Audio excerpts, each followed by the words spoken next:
case your parents want you to ask questions, they can. You have 5 minutes for that, and I also have instructions later on regarding your notebook and schedule. So when you're ready, you can just give me a thumbs up, and I'll start your time.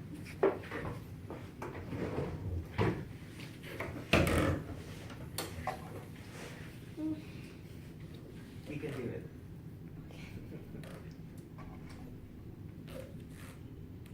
You can start. Today I'm going to be sharing about my experiences and the lessons I've learned throughout humanities class. The beginning of humanities class started with the introduction to our first unit, which was on worldview. Worldview is a particular way of seeing and understanding the world. Our teacher taught us lessons on the four major worldviews, which is idealism, monism, atheism, and theism, and how to use skills like SOAPstone, which stands for subject, occasion, audience, purpose, point of view, speaker, and tone. This was a tool used to interpret and understand the author's viewpoint better by acknowledging information about the author and their culture, experiences, or other factors that could contribute in defining their perspective. Through discussing and practicing these skills, I was ready to apply them to our assessment at the end of the unit. In Humanities Assessment 1, we were required to read a text, create a soapstone for it, and interpret the author's worldview through the skills and lessons that were taught through us during class. As you can see, I was able to use the knowledge I've learned to create a soapstone for the text that we were given. In addition, I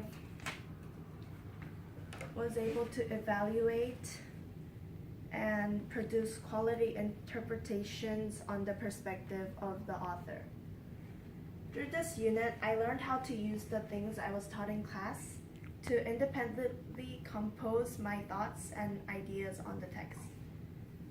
After the humanities assessment, we moved on to the next unit, which was on the Genesis narratives. We began by gaining knowledge on the different arguments and positions on the narratives. Using APS, which is a skill that we learned, which stands for Annotate, Paraphrase, and Summarize, I found important information essential in understanding the claims and evidence of the arguments. So this is one of the examples where we had to annotate and paraphrase and summarize the text. I looked through articles and arguments about the four meta-narratives of Genesis, which are creation, fall, flood, and the Tower of Babel. Through APS, I processed and established my own worldviews. This position paper is my writing of my beliefs and perspective on the creation, fall, flood, and Tower of Babel. This assignment helped me not rely on other people's opinions and solely depend on my own thoughts and beliefs to create an essay of my positions. Followed by the position paper, our next unit was on covenants, and we specifically looked at a charter of rights written in the 1200s to make peace between the kings and the barons, which is the Magna Carta. In this unit, we learned to use brush strokes, which are sentences describing things, which creates an image or scene through words, and how to pace our writing by slowing down the action.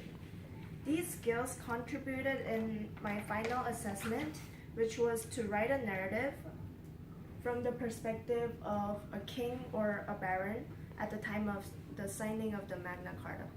This unit helped me to learn how to use skills that the teachers taught us in class and to upgrade my ability in understanding perspective and to create a narrative through a made-up character's point of view. And all throughout the semester, we had an independent reading time where we spent 10 minutes in the beginning of class checking out books and reading them. This section in humanities class gave me an opportunity to explore and learn to love reading on my own.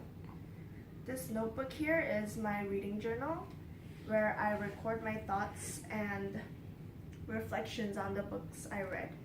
And in the beginning of the semester, I didn't really bother to take a glance at the mixture of words and sentences on the page and only read through prompting of the teachers and because we were forced to.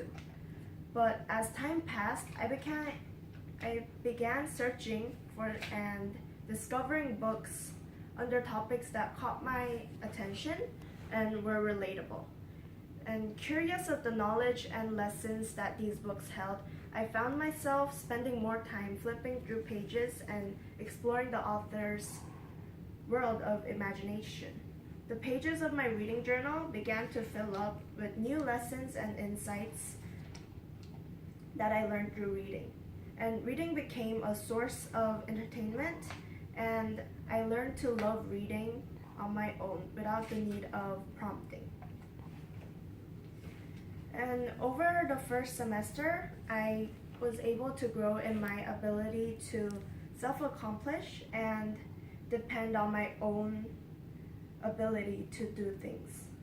And as I said before, I learned to grasp concepts and skills and use them on my own without help from teachers and apply them in assessments.